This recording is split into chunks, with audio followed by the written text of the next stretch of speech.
दर्शक बंधु आपण मैंने जानिथिबे एपरी किछि लोक अछंती जेउमाने कि गोटे छोट कार्य करने पूर्वर मध्य नीति नियम पालन करिकी ताहा करिथांती।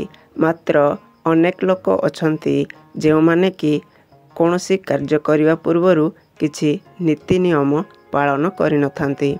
तेणु आमे जदि नीति नियम पालन करिवा ताहा आम पखे भल एवं जदि पालन न करिवा तेबे तुम इच्छा। तो आजिर भिडियो रे मु कहिबाकु जाउछि मुंड केश केउ बार रे काटिबा उचित।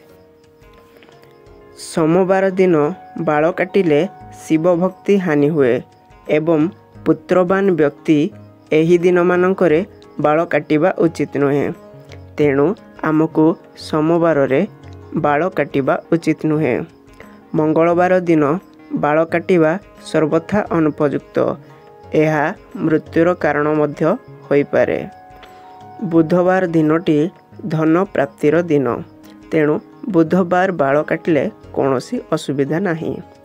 गुरुवार दिन बाल काटिले लक्ष्मी और मानहानि होइथाए, तेणु गुरुवार दिन बाल काटिबा उचित नुहे।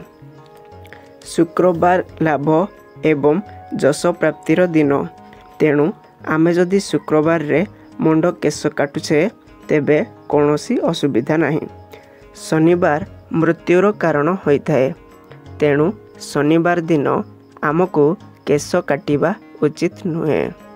रविवार दिन सूर्यदेवंको दिन होइथिबारु एही दिन क्षौर कले धन बुद्धि एवं धर्मर क्षति घटे, तेणु आमको रविवार दिन केश काटिबा उचित नुहे।